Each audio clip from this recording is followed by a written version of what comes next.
Welcome to the 23rd episode of the Out on Loan podcast. As always, I'm your host, Sergio Canova, joined by my lovely co-hosts in Kieran Keneally and Aritra Chargi. And the theme of today's episode, as always, is the end of an era. I don't know. It always seems like there's an end to something, right? Um, End of an era for all the Franks that we know. By Franks, I mean Thomas Frank and poor little Frank Levitt, which is AKA also known as the United Strand. So I'm sorry for you guys, but no haircut. Out the way. No haircut. No That was a haircut. class intro. That was No class. haircut. That was class That's right it. there. That's end. End all Really? be all because again, United had sold for this poor Frank guy, man. I'm so sorry for the United Strand. But before we go on to recapping the game that sold United, or just that came the end to what was the hope in the United Strand finally getting rid of that mop of hair, that mop of mess that he's gonna donate. Please go follow Stone Pictures as always. All of our social media is out there. Obviously, follow the boys as well at Kieran Keneally, Isaac Hauser, who we should be getting on soon as well, and of course our good guy Richard here. But United fans, where were you guys yesterday? Were we like watching the live streams? Were we just I don't know what were we doing last night? Well, not last night. Obviously, for people in England, obviously that was in the late. But yesterday afternoon, where were we at? I actually didn't watch the game. I had to work all day, so I missed it. It was probably a good game to miss because it was a really bad game. I mean, it was a 1-1 draw. But of course, throughout the day, I was checking my phone at work, kept checking the score, kept checking Fought Mob. Um, I got a little bit of hope. I saw Casemiro scored for us. I got really excited. Then the goal got disallowed. He was off by like this much, like 5 centimeters, Literally an whatever it was. inch, or like Yeah, a couple we were centimeters could maybe. Frank could have had a haircut if it wasn't for an inch, like literally. But right at the end though, Benjamin Sheshko got another goal off the bench, rescued a point for us. To be honest with you, if it wasn't for United Strand, if it wasn't for this whole haircut trend, I wouldn't be mad about the result because a draw isn't a horrible um, result to get, especially considering the fact that West Ham, they're the second most informed team in the league, right behind us. So I know they're 18th, so it looks a little deceiving, but they're in good form. I think they've won 4 out of 5 games recently, so they're a tough team to play. We haven't beaten them since September 2021 when Jose Lingard scored the game winner for us. So, I mean, it's a team that's been a bogey team for us, like a lot of teams have this season. So I'm not upset about that result. Like if you told me before the City game, out of Carrick's first 5 games, we get 13 out of 15 points, I would have taken it. I'm all right with it. I don't really mind it too much. Yeah, absolutely agreed. Actually, go ahead. You No, talking to no, me no. or? You're good to go. Oh, You're good oh, to go, okay, my Richard. My bad. bad. No, you're good. You're good. Um, yeah, I was just gonna say, like Kieran mentioned, like getting 13 points out of possible 15, when you have to play teams like Arsenal was in the first place, the second place City, and then also like Fulham when we played them, they were like seventh, and then I know Tottenham this year they haven't been good, but they've also been a bogey team for us, like West Ham, and we also comfortably beat them 2-0. Like, given that we also started this streak with Michael Carrick too as our interim manager when once they sacked Ruben Amorim, and I feel like for me as well as for the club in general, it was kind of at a very low point, if not the lowest point of the season. And I just remember like a month ago being like, man, like all hope is lost. Like I don't even know like how the season is gonna go. I'm not even like excited. And then all of a sudden just watching Carrick ball, I was like, you know what? Like, no, I am excited. Like we have some exciting players on this squad. Um, and they're, all playing in their preferred and like correct positions, and you could just see them excelling. And Carrick just got this, I don't know, like a calmness, confidence in them that's just getting the boys to play at their best. So even though we couldn't, get the little snip for Frank, I'm still just happy the way we're playing football right now, and it still gives us like the foundation to finish the season strong, get that Champions League season booked for next year, and then Obviously, just like head into the off season with like good spirits, hopefully backed by a strong transfer window where we need to like upgrade the midfield, maybe upgrade the fullbacks, whatever it is.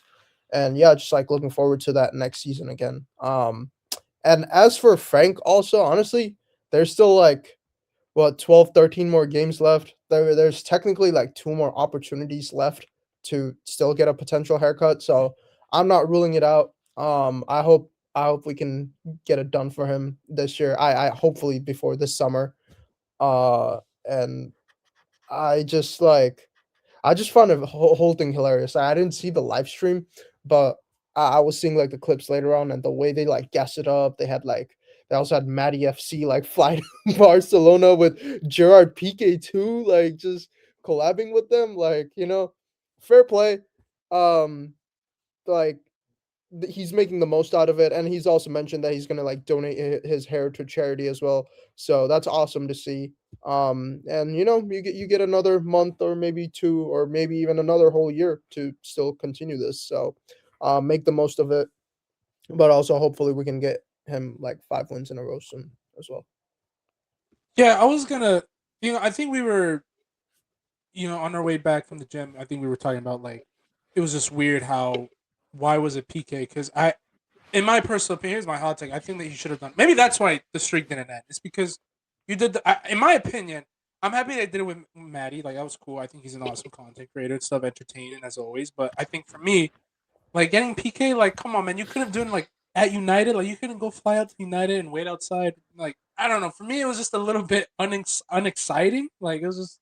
So maybe that's a karma for you for like doing content with Jared PK, which I don't think just makes sense. Like I don't know. Like I guess it's cool to get a soccer player like a legend like PK like that, but I think for like for United, like I think I wanted a little bit more. In terms of the game, I mean, right. This is why I said like I think the team is still in rebuild mode. Like obviously, there's still a lot of young pieces out there that need to do better.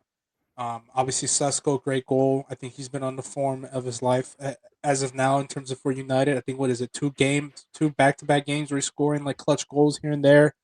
Yeah, I mean A it's little bit five of a goals in 6 games, and then also just I think like the last two games were like one was a game winning, and this one was a game tying. So the goals are coming at the right time at absolute clutch moments too. And yeah, like you mentioned, like it was an amazing goal that he scored. Made it look easy, but having that touch and just that control to like put it in the net, it was awesome to see. yeah. No, and I think no, I think there's some bright spots that you can take from this, especially with this recent run. I know the guy didn't get the haircut, and everyone's throwing out the clippers and everyone's throwing out the memes and stuff and all the razors and stuff, but I think for the run that the team has been having, I think we're still impressed. It looks like there's like a different mentality, a different vibe. Now, I do want to see how they will respond because this is now, I believe, their first adversity. They just dropped points to a team that they have not beaten in how long? I think you said, Richard, since 2021. So yeah, it's been 5 years since we Well, beat It's I been think them that five was at West years. Ham. I think that was just for London Stadium though, right? Because I'm Yeah, pretty that's why I sure meant we've like beaten them beating in West Ham away. We haven't beaten them yeah in 5 years. Oh yeah. wait, you're right. It's I mean, it's Yeah. still a tough ground. So I mean, yeah, it is like hard to go, but this is your first test now. Like, how will you respond for the next coming days? I just was a little bit disappointed with Ahmed that game. A few disappointments here and there with Luke Shaw here and there with the defense, but and then we'll see like how that team will bounce back. That's why I'm excited to see what their first test will be. And even this is not a bad result. You can come out and say, "Hey, we came out and we got a last minute draw at a tough away ground with all the unnecessary pressure," as Kieran said, because they probably, like you said, they probably were thinking about the haircut. I mean, the media was asking about it. The players didn't care too much about it, but we probably knew that they were thinking about the back of their head, like, dude, if we don't lose this, Twitter's gonna go off on us because the guy's not gonna get his haircut. So it is kind of unfortunate, but you know we'll have to wait and see. And in terms of for Frank, man, look, I don't know when he's gonna get the haircut. I actually don't know when he's gonna get that haircut, man. I really don't. I I mean, like. if he's Can we smart, can we I'll look at the say last this. games that he has? Like, I actually want to know this. Yeah, so next we have Everton away.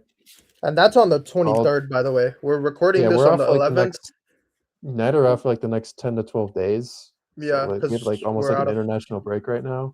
exactly. Everton away, Palace at home, Newcastle away, Villa at home, and Bournemouth away. So those are 5 tricky tests right there. I'm not going to say any of Yeah, them are going those to are be 5 easy. tough ones, but Tricky, but I don't know. I like my fear is will he get it done by the end of this year? Because I don't I know, don't man. I don't think so. I I'm don't not think going to he's lie. gonna get it, man. Which I No. am so scared for him because I think this is like what Premier League. Does it include like champ? It includes all games, correct? So Yeah, it's all does preseason competition. even I count? mean, I'm going to say that if he's smart, he should count preseason. I would be doing that. I Count would preseason do that games. right now You because, have dude, to. this it's gonna be another like what potentially like 4 or 5 months. Oh my Years. It could be god! years, Jeffrey, for all we know. Oh, it nah, I could be can't. years, but like I I mean, it's mean, really, been if you 2 qualify already. for champs next year, like you're already playing like 2 games a week. Like surely, in the span of 2 weeks, you can like get the haircut. Now, obviously, that would mean like waiting another 5 months, which it would be super unideal. But oh man, you dude, know, like it like you said, Kieran. Like obviously, I think we'll end it off with this before we move on to a little bit more Premier League and stuff. But I think it does kind of bring up the discussion of like, since this is such a big publicity thing, this is so big that even the mainstream media is just coming at this and just talking about this so much to the conferences. Everyone is going to be talking about this and thinking about it when they're in the third game in a row, the fourth game, even that fifth game. Like this is gonna like you remember how that reel we mentioned like what you said. This is gonna feel like a trophy. I'm being serious. This is gonna actually feel like a trophy because it's just so. Now, is it correct that the pressure that he put? It's silly, but like, come on, man. Like, I guess people have to survive in some way, right? To do content and get fame in a way. So I mean, I'm not too mad at him, but I mean, I would understand the frustrations if you're a player because now it's like, oh my god, dude, like now we have to think about this, you know? I don't know. What are your thoughts on that, real quick, before we I move don't know. on? I'm gonna say that he's probably like partially enjoying it because that's another like 2 months of fame. Like, if I'm being honest, like if he gets that haircut, what does he do next? Because he doesn't have the bet anymore. There isn't a gimmick. Right. So I feel like the longer this goes on, the more like money he gets, the more fame he gets, and like I don't want to analyze it too much, but when West Ham scored their first goal last night, it looked like United Strand was smiling a little bit. Like it was like a hidden smile. Like I'm oh not saying he wow, wants us to lose, but like he didn't okay. look too sad. I'm gonna say that. Oh my He looked a god. little like kind of pretending to be sad, but not really sad. Hmm, I don't know. Right. No, I think interesting. no, what made me laugh from that stream was just like the celebrate. I was like, that's crazy how they were celebrating the Casemiro Oh, for goal. the Casemiro And goal. Oh my I don't know why it god. hasn't been a meme yet, although I think it might be soon. Did you see like his reaction when the full like that? That killed me. That killed me. That was so funny. Like that was Seeing so like the funny. Like confetti in his hair, I the saw that too. the That confetti was in his good. hair was killing me, man. Like That that is was just so unlucky for him, man. Like I feel so sorry because he knows he's like, I know this is a good trend. I know I'm gonna get publicity, but bro, this hair is just ridiculous, man. Like what type of things I'm not even gonna get into it too much, but what type of things are in the air that God, man. I showed my mom because us Latinos, like we love to have short hairs and we always get picked on when we have like big poofy hair for some reason. Right? funny. Obviously we need to keep it trimmed and like clean and stuff. So I showed her that I told her about it on the way, like while I was watching the game. And I showed her the pictures like, oh my god, that is just absolutely disgusting. So I if she feels disgusted by this, who just sees it from the outside, I can't even imagine how he's feeling when he's like going to shower with these things and he's going to games and I don't even know what he's doing for work, bro. I don't know what he's doing, but like This this is his prayers job. up for him. This is his job at I this mean, point. yeah. I At feel this like point, this this is whole his trend job. is his So job. I mean, shout out to Maddie for at least giving him like some platform to do his stuff and probably getting some ads here and there. But hey, shampoo ads, all these type of things should be Head and going shoulders, after him. baby. Razors, haircuts, salons. Um, my god! And then the fundraiser he's gonna do to save some people's life. He's actually gonna save some people with that hair, man. So shout out to him, I guess, for that. Like the amount of donations he's gonna give out is gonna be absolutely incredible. But before we move on to more of our Premier League stuff, as always, we have to give our shout out to the man himself, Robin Stone Pictures. And actually, you know what, guys? I know you're not on the screen right now, but we're gonna call him now Mr. Sam Darnold because congratulations to Robin Stone. His Seahawks are Super Bowl champion. So shout out to Robin. Shout out to Seahawks fans out there who are listening to us. Congratulations, well deserved. Destroy the Patriots. But we like to call Robin now Sam Darnold because he is a champ. He's no longer Batman.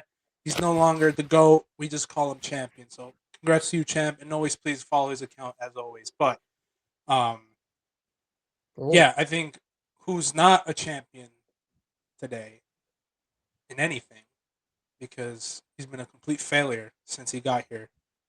The other Frank that just had a misery of the last 24 hours is obviously Thomas Frank. no way. I thought Sacked. he was 100% gonna manage that Arsenal game. No, Well, it's funny. It's so ironic how Thomas Frank tried to aura farm his way into like staying at Tottenham, right? Like he tried to aura farm his way. He's like, I'm guaranteed to stay with this team for the time being. While the other manager that they had last year, who said in his second year, or he said after yeah, his first year, in my second year, I win something. he always wins trophies. Always wins trophies, and he did it. And I don't know if you guys saw that clip where like they tried to do that podcast with Gary Neville, Roy Keane, and I forgot the legend from Oh, Arsenal, Ian it Wright. was the overlap. Ian Wright. on the overlap. Yeah. Yeah. Did you see how he came in walking in laughing? Ainge walked in. Oh yeah, dude. I saw That that. Hey, can't, that's shout out that's the to greatest Ainge, coincidence man. ever, Ainge is bro. the GOAT. Ainge is so funny for that. He didn't have to do that. Like he could have stopped, but shout out to Ainge, man, for doing that. You're a legend for that because he knows Tottenham. Excuse my French here. Fucked up with sacking him. I mean, here's my point, right? I know Tottenham were in relegation battle, right? During the time that Ainge was there, and I'm doing this for Mr. Kobe Gaines because I know he can't go on right now. I know he's like busy right now, and he's up at Oklahoma. Shout out to you, Kobe Gaines, who's out on loan at Oklahoma. But I'm here for you, brother. That's why I'm wearing the white. I'm not wearing the Madrid white, but I'm wearing some type of white because I don't have a Spurs jersey with me. But I think we came to the conclusion from our discussions that the sacking of Ainge, when in the end side of things, at the end of it all, was just a bad mistake. It was just bad. And why? It was because he had a trophy, and when you win a trophy with a manager like that, you have to give it at least a bit more of time to see how we can do with new players, rebuilding the squad, bringing in academy players. And you know what? At least there's something about football managers who don't play like cowards. And they go out there and they say, you know what? We might concede goals, but we're going to go out there and we're going to try to win games.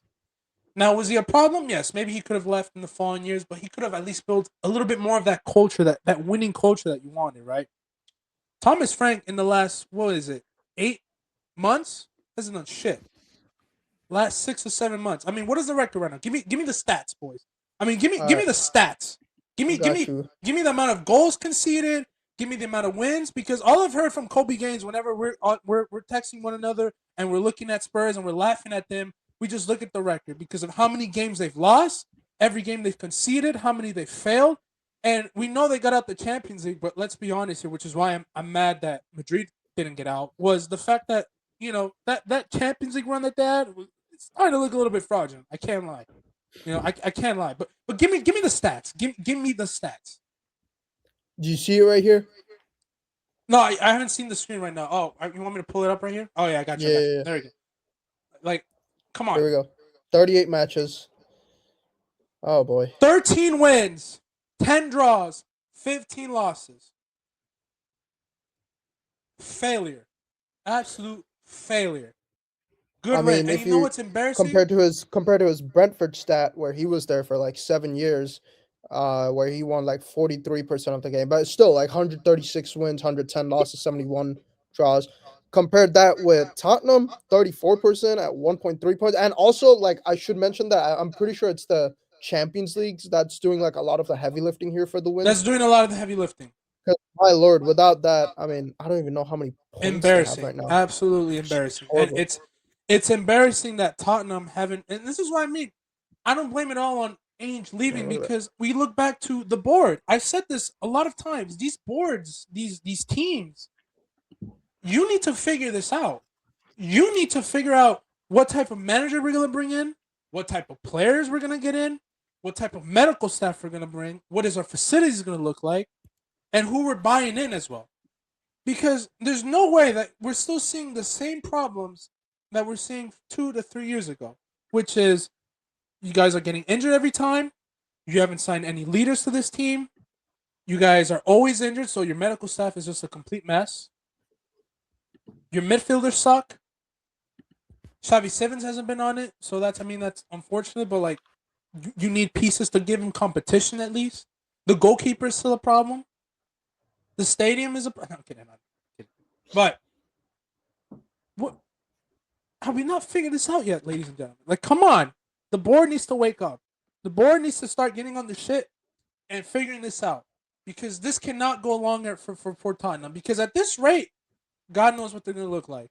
And thank God. And, I'm always against, like, sacking the manager halfway when it's his first year. But when it gets to the point where you're a big team like Tottenham, yes, they are a big team, ladies and gentlemen. Yes, they are. Yes, they are. Let's not dispute that. Because they've won the Europa League and they've done so much great things in the last few years. They're a big team. They're still a respectable team. But you can't allow a team with those players, those stars in there, to go to the championship. You can't allow that to happen.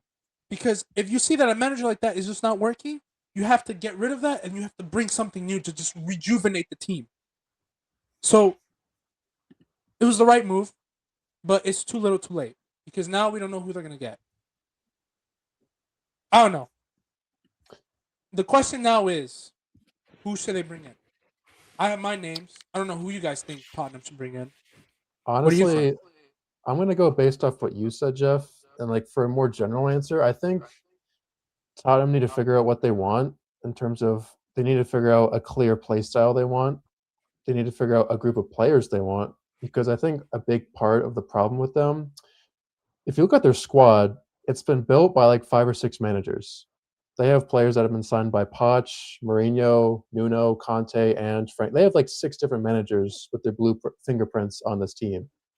So not all those players can play a single way. None of them can play like a clear identity. I think that's part of the problem. But I mean, I don't know where they go, to be honest with you. They've had the likes of Nuno and Frank, managers that did well at like mid-table clubs but couldn't do it at a big six team. They had managers like Conte and Mourinho, formerly world-class managers. They didn't work out. They kind of gambled with Ange. He was a bit different than a lot of other managers they've had. It worked in some capacity. They won a trophy, albeit it wasn't the prettiest way, but they did it. But now that they sacked Frank, I don't know. I'm not a Tottenham fan, but it feels like they're just like lost. It's like what I don't know what they resort to now. I really don't see what I don't know. I just have no idea what Tottenham are going to do. I mean, they might appoint like an interim now, like a Ryan Mason, like a former assistant coach, try and get some new manager bounce, but I don't know, man. They look a mess. Unless they find like their Michael Carrick and like he gives them like some magic sprinkle dust and they win like 4 or 5 games in a row. I really don't know. I'm concerned for them because if they keep this up, I could see like players like Van de Ven or Romero possibly leaving. Because like, why would they stay if this team's only going to go downhill? It's Yeah, worrying. It really is. agreed. And for Tottenham, it's even more worrying because now they're 16th. What was it, like 6 points or something off relegation? I'll tell you guys right now, they are exactly 5 points away from relegation as we speak. So, when Chelsea fired Maresca or when United sacked Amarim, like they were like what fifth, sixth place. So not that much of a worry. For Tottenham, whoever it is that they get for interim, like that interim needs to have a manager's bounce, or else they're in really, really dangerous position to get relegated. And that's not something you want to see. I think I'm gonna do a little complete 180 here because I blame the board and I blame Thomas Frank for a lot of the things that are going on here. I just add But one more thing. yeah, go They should ahead, go ahead. also whoever the medical staff is, y'all gotta they gotta go because it's like it just feels like Tottenham has like 10 to 12 like injuries somehow every month, like after September or something, and it's just like how this same thing also like happened to us too, and then like we also like got rid of our medical. I mean, it could also be the fact that we're only playing a game a week, but that's like it's like the healthiest that we've been. Like I think we only have like Delict and Mount as like the only injuries.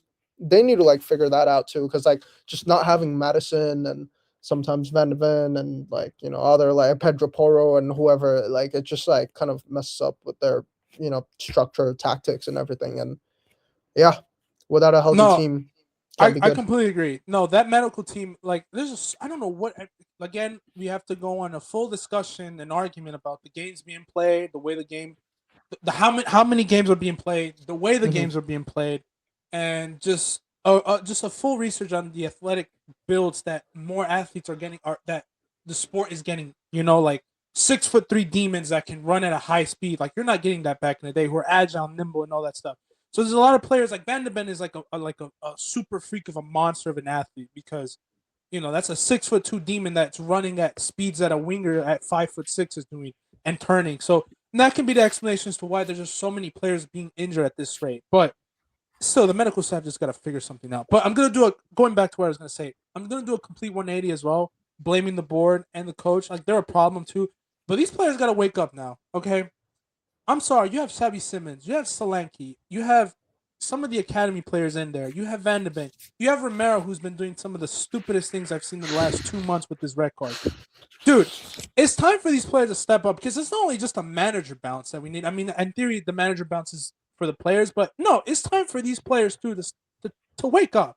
I mean, you guys are 1,000-pound players, and you're 5 points away from the relegation zone. I mean, this is time for you to mark your name and do something about it because that's a big club that you're playing for. It's a privilege to play for. That's a team that you have the privilege to play for, and you can't play better than that.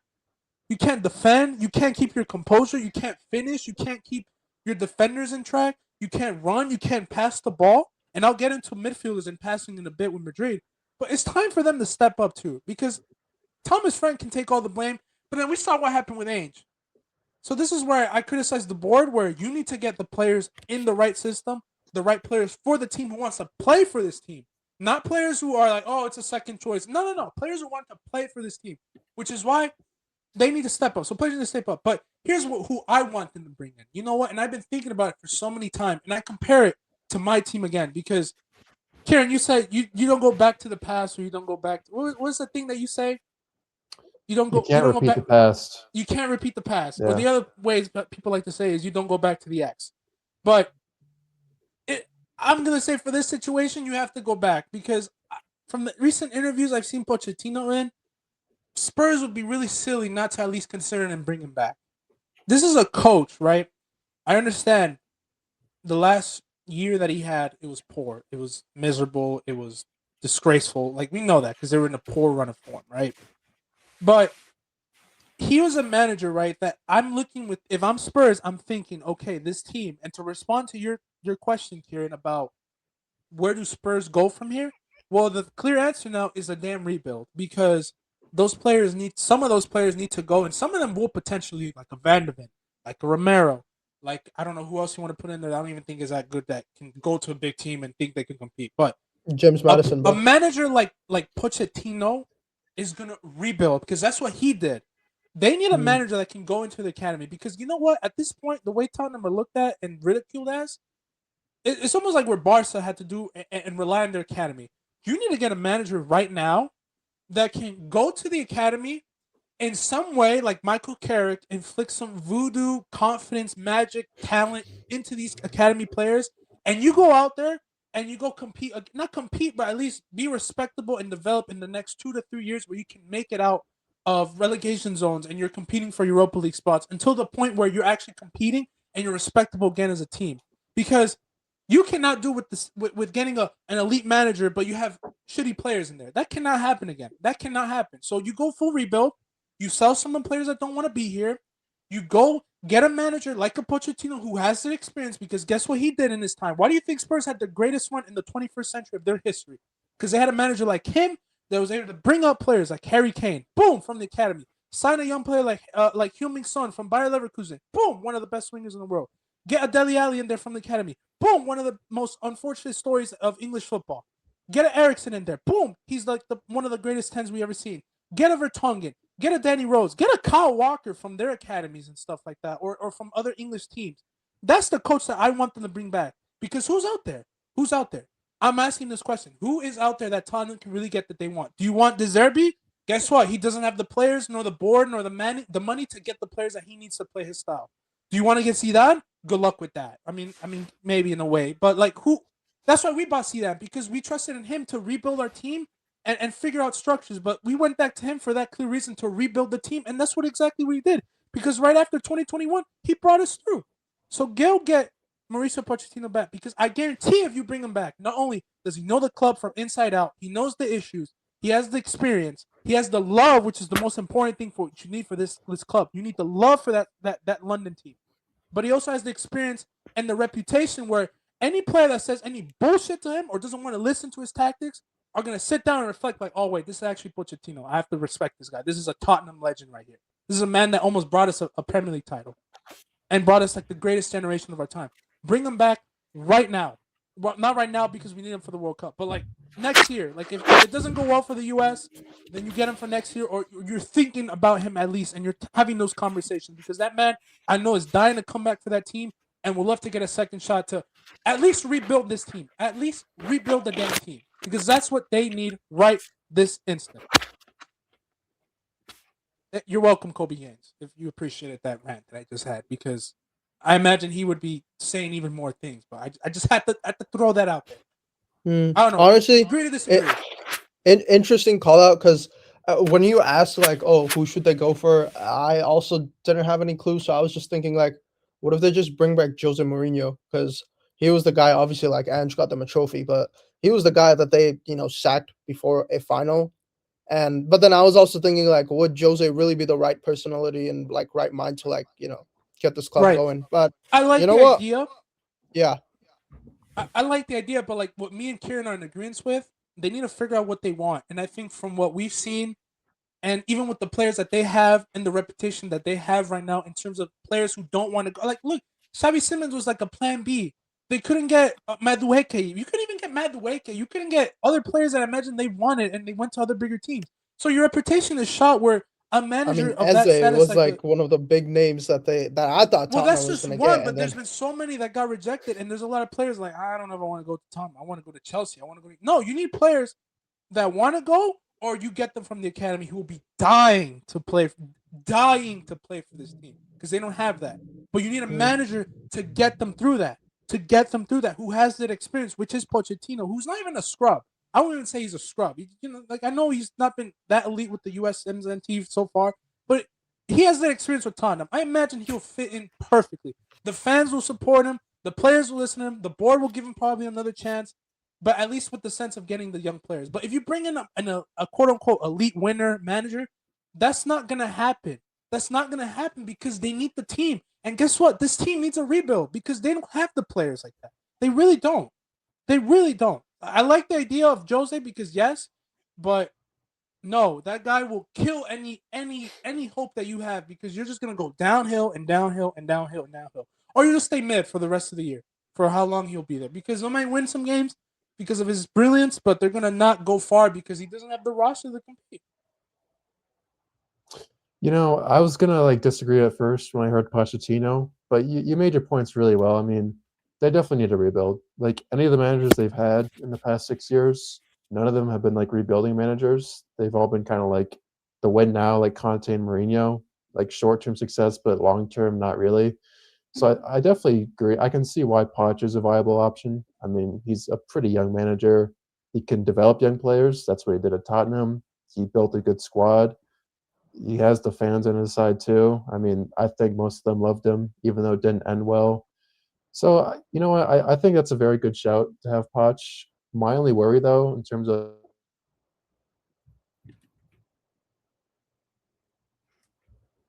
Kieran cut off. Ooh, we got Kieran. No, he's gonna make that. See, this is like Jose no. Mourinho cutting him off post, for the I think time that's being. Oh, you're back. Okay, cool, cool. We were scared. They're We're good. cutting my We're you bad. off good. with your main point. Oh, was I cut off there? Yeah, you Yeah. got cut off. That's why you're good Oh, though. I apologize. I don't know what happened, but No, you're good. I You're think I good. was saying I don't think they're going to be in Europe next season. I think they're probably going to finish like mid-table or 10th, somewhere around there. So part of it is how do you track players?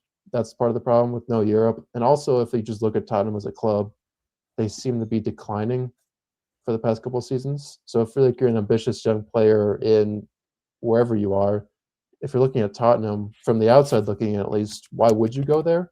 Like, kind of what's the excitement or prospect of going there?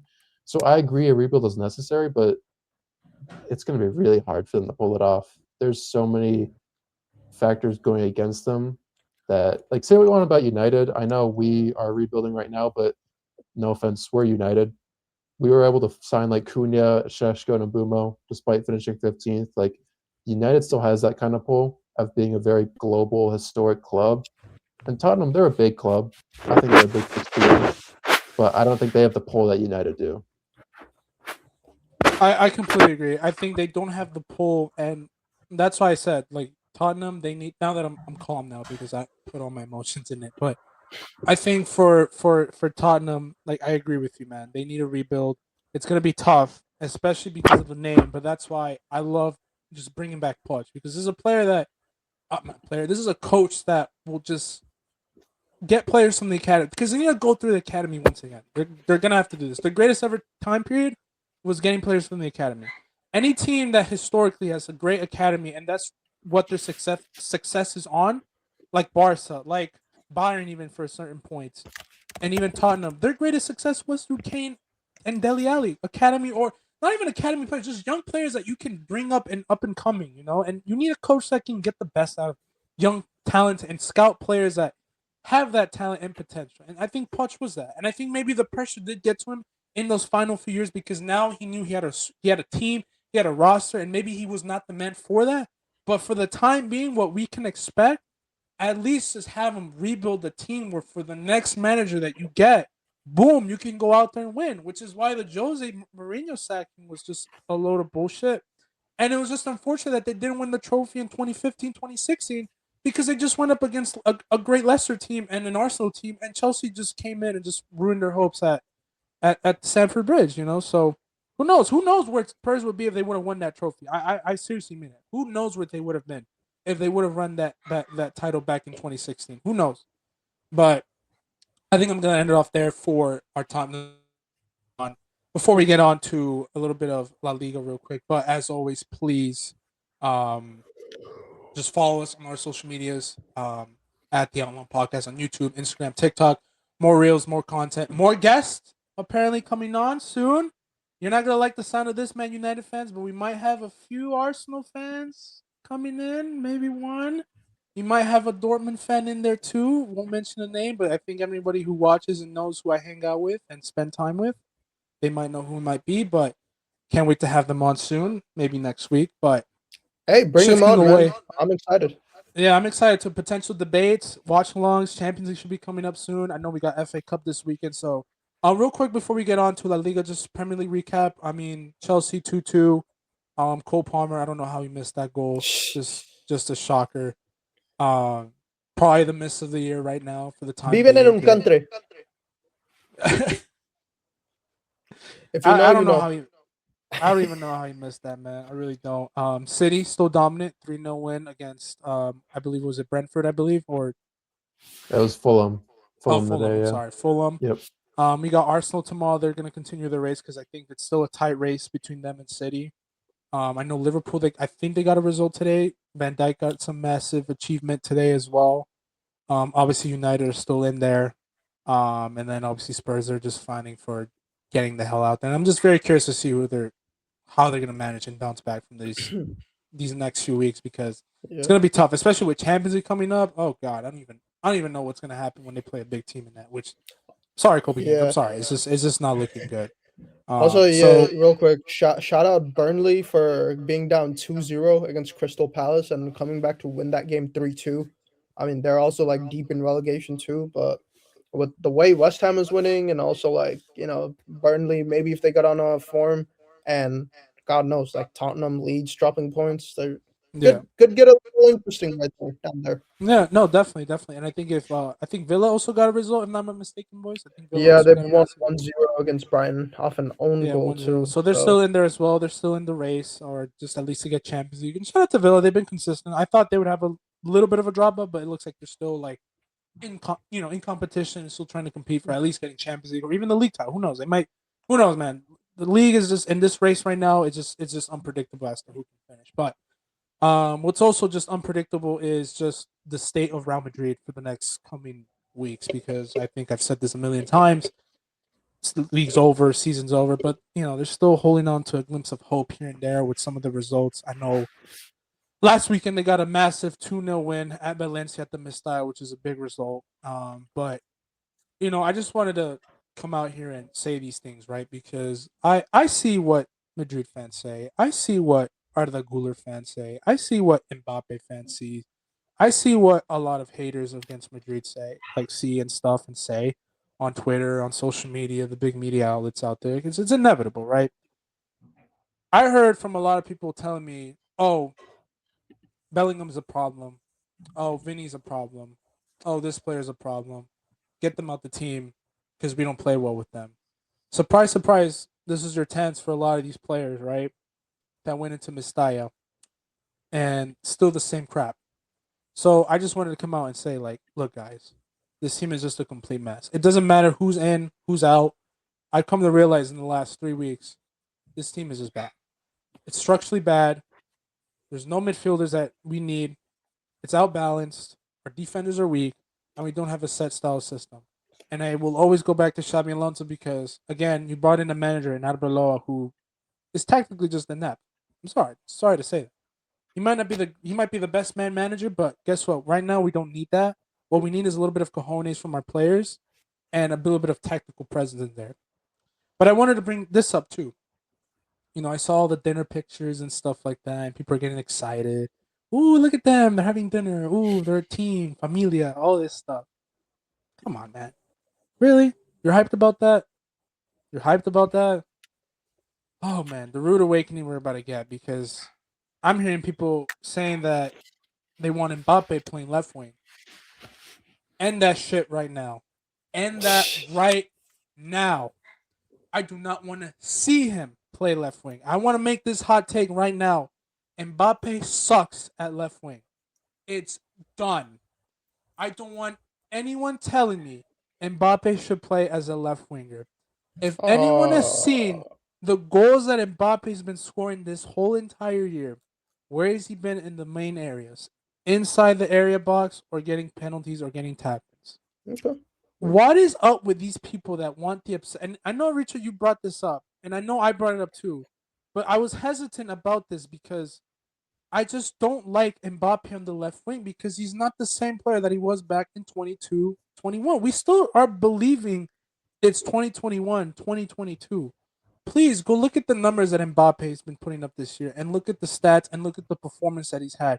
There's a reason why at France they play him as a striker or they want to play him as a striker or they want to play him with Ekatike, a player who can drift onto the left and to the right. Because Mbappe can no longer play as a touchline winger any longer. Because number one, and I don't get why they wanted to play left wing. Because, and I get it, Vinny's been bad. This is not a defense for Vinny's name in any way or shape or form. My concern is why do you want a player like him who for the last 3 to 4 years hasn't been that great at left wing? And there's a reason why at PSG they moved him to striker because you can get an explosive winger like Barcola to help out in that sense because he can't work as a left winger anymore. Why is it? Because he's physically a little bit less than what he was 4 years ago, which makes sense. He's 26, 27, on to 28 later this year.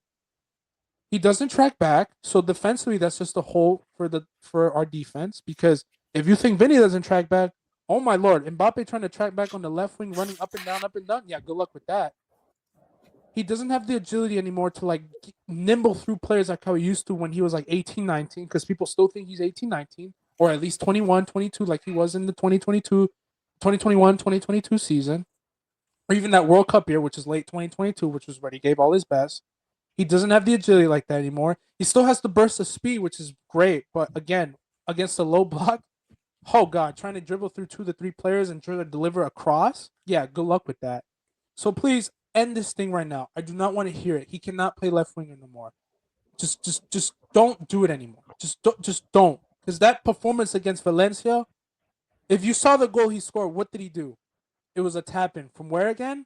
A run in behind through the middle. So please, ladies and gentlemen, I do not want to hear these conversations anymore of Mbappe playing left wing because that is not the solution. The solution is you have him play as a striker, have him get better at those spots, Or if you're going to play him at left wing or something like that, you just got to play him for like 20, 30 minutes at the end of a game or something like that. Because for a full 90, you're going to just ruin this team. You're going to completely ruin this. This cannot work anymore. Please do not do this. Do not do this because he's not a winger anymore. We saw it in the samples game from last year and this year in the big games. Don't put him on the left wing. Please. Thank you. I don't know. Any counters? Okay, real quick before we get into that Mbappe thing about the dinner. I don't know, man. I feel like events like that it can bring a team more closer and also bring more clarity. I'll give you an example. So back in 1998, when Manchester United, they, yes, by that standard, they were going through a little rough time or some inconsistent plays, and Arsenal was like the league winner, and they were still like in first place, whatever. And I believe it was Roy Keane that it was his idea that the team was just a bit tense, and they just needed to like sort of let go of that energy, that negative energy. So what do? They have a Christmas party and they just like drink, they dance, they just let all that negative energy down and just have people have a good time. And at the end of that party, Roy Keane goes and he says, "Hey, right, from now on, we're not going to lose any more games. We're going to play together as a team. We're going to have this good chemistry and we're going to continue it throughout the end of the season." And then the year turns to 1999. What happens? United ends up winning 3 trophies in the span of 5 months, or in the span of like a month with that treble. So I'm not saying like this dinner is gonna be like that revolution that's gonna get Madrid to win a double with winning the La Liga and Champions League, but I think events like that it can bring a team a lot closer. And if it seemed like the vibes were good, it seemed like, and apparently it was Vinny and Mbappe's idea too, and they also like split the bill as well. So they've also been like the ones under a lot of like media pressure and scrutiny for getting Xavi to quit and them just being selfish. So if they're like selfless like that and does a team event like that, I think it can go a long way. Obviously that's to be seen what they achieve, but I don't want you to like underestimate like the impact of such things like that. That's how I'm gonna leave it at. And then as for Mbappe, uh honestly, I think I'll have to like agree with you because I was also thinking, I'm like, man, him at left wing, like he's such a menace. But maybe you do have a point. Maybe it's just the fact that he was just a younger, more agile version, just a different player. And now, like looking at Real Madrid, they don't really have like a lethal striker like you guys have with a Benzema, a Ronaldo, where you could still have Mbappe on the left wing and still like produce, and he could still cut in and score or whatever. But at the end of the day, you guys need goals, and the next best option over there is probably Gonzalo Garcia, and you don't want to put a young kid like that at that pressure at the melting point that it is Madrid right now. So, yeah, maybe we would continue seeing how Mbappe does in that striker position. Maybe if you guys do purchase like a bigger striker, because I don't know, you guys sell one of Vinny or Rodrigo, that could be another option. But for now, I can agree with that. Maybe keep Mbappe at 9. Let him be lethal the way he is, where he's scoring like 50, 60 goals a year. And then yeah, we'll continue and see where that goes. I don't know. What are you thinking, Yeah, I Kieran? was gonna yeah, I was gonna agree. I mean, like, I'm not saying he's like Ronaldo, but if you remember Ronaldo, he first joined Real Madrid. He was a very pacey winger, played on the left, cut inside on his right foot, got shots away. But as he got like a bit older, he started playing inverted more as either like a striker or as like inverted winger, as it's called. I think you're going to see that with Mbappe as he gets a bit older. Of course, he's not going to have his pace. He's not going to have his 18, 19-year-old pace. So you can't rely on that anymore as a winger. So you have to go more based off your shooting and your technical ability. And I think that suits him more playing on the inside as a striker. Also, it's like Jeff said, if Mbappe is not tracking back as a winger, that's a huge liability in defense. That means your left back, for instance, is going to get doubled up on the whole game. So I think in terms of getting the best out of Mbappe and Madrid's balance, I think he does need to play as a striker. It makes the most sense to me. And going to the dinner thing, I guess, since we're talking about that a little bit, I do also see the benefits of it. I remember when Bruno Fernandes joined United in 2020. It was mid-season, like in January, February. we hosted like this dinner a couple weeks after he joined, and like that dinner is like what really got brought out Bruno. He kind of like got really settled in with the team and got like really really comfortable. And at that point, he started to really really improve and kind of go on to become the player he has today. So sometimes, like Aritro said, those dinners mid-season are really really good. They help the players relax for a bit. They shield them away from all the media noise. And for like the younger players or maybe like the new players, like a Dean Howson or Alvaro Carreras, they can have a bit more team bonding time where they might not have had that before. So it could work. I mean, of course, if they lose their next game, then that dinner's going to get plastered all over social media or whatever. But it can have its benefits, but it's not going to like turn around a whole season. I agree with that part on Jeff. Right. I think for me, just being one of the Madrid fans that's just been so frustrated with, I think, the attitude and the mentality of this team this whole year is just frustrating to look at a dinner picture like that and be like, well, what are you gonna get from that? What is the publicity around that? What is the benefits ever get from that? Because we've seen them say so many times, like, we're gonna support Xabi Alonso, we're gonna die for Xabi Alonso, we're gonna, defend our lives, or after a loss, they would look at themselves and just say after a game, like, this is on us. But then a week later at a final, we got players like ignoring his tactics or ignoring his request to go out and give a round of applause for the champions, which were Barca back in the Super Cup final. So it's like things like this just looks like a publicity stunt in my eyes, because it's like, are you just trying to bring the team together with everything with how bad the year is? But I don't know. We'll have to wait and see. For me, it's like I'm hoping that this dinner does something, because it is kind of cool to see. But I just think we're overhyping it just a bit too much. Like, oh look, they're all together. Like, this is all fun and games. No, all family comes in when you die for one another in the pitch. You call one another out and you go out and win, because that's what we want. We're not paying you to go watch you eat dinner, beautiful little dinners that we, the poor man, want to go get. Like, I want to go get that dinner. I want a good dinner. Like, I want that, but I'm not gonna get that, obviously, because y'all are millionaires, which is, congrats, you deserve it. You're talented athletes, but it's like we want you to win. Like, go out and win. That's all we want. Will we look like we'll win? I don't know. We look like a complete mess, especially when you look at the recent stats with our midfielders. I mean, they came out with a new stat. I gotta search up the Twitter account that brought up like the analytics on like the passing data on like certain players. It's not that one circle chart that you get like where it like compares like the progressive balls and stuff between like two certain like midfielders or attackers, but it's like a new one that rates like the speed of pass, the difficulties, the accuracies, and certain areas, the averages of where they pass the ball and stuff. And the common trend that we're seeing right now is the fact that we don't have a ball progressor. We have ball carriers, but we don't have ball progressors. So again, to everyone that's criticizing this team, every individual is not their fault. It's just how poorly. And yes, individually they should be performing better in terms of defending, in terms of tracking back, in terms of improving as ball progressors. But you can't blame a midfield like this when they're all pretty much at their best strength, which is ball progression, like ball carrying. Like, they like to drive the ball forward. They like to run inside the box. They like to track back and defend. That's not their fault. So just, if the team's been bad, the reason is because we don't have the right midfield to allow us to play. We don't have the right tactics, and obviously we need this to be fixed, which is the most important thing. So I don't know. We'll have to wait and see. And I agree with every one of you guys' points regarding like the Mbappe thing, the 18-year-old pace, the Ronaldo comparison. I completely agree. Which is, for me, it's more so than the fact that he's just not good as a left winger from what I've seen from the last 2 years that he's played at left wing. Whenever he's had that experiment tried, I just look at it from the sense like he just doesn't have the legs to do it anymore.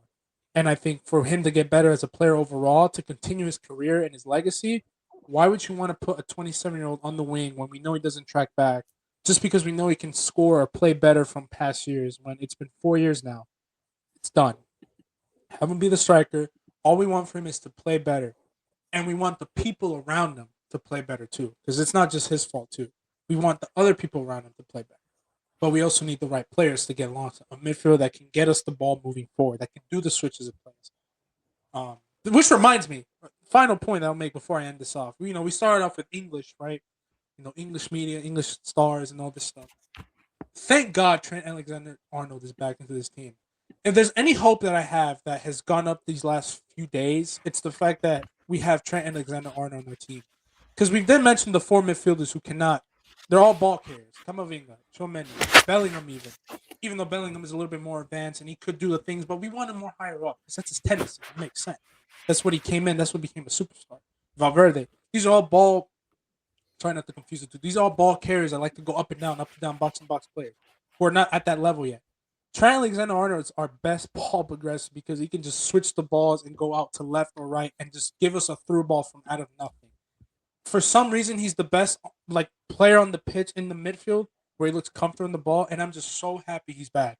And I'm gonna say this: if Militao comes back at best strength and Trent is healthy, and we can have all of our players back in full strength, then the 4-4-2 experiment is back on track, and I'll be confident with this team again. But that's a big what if because every time we get a player back, another player needs to go out. So it's a big what if. But I'm just so happy Trent's back because that just changes the dynamic of our team, man. That's a player that, God, man, like I get why they say he's like the most talented fullback because he can just change a game with this. Like, just look at the Valencia game, the way he came in. Just look at the Bilbao game that he's played.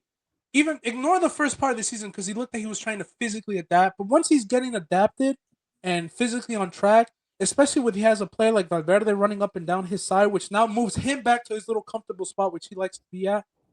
Oh my God, Trent is gonna.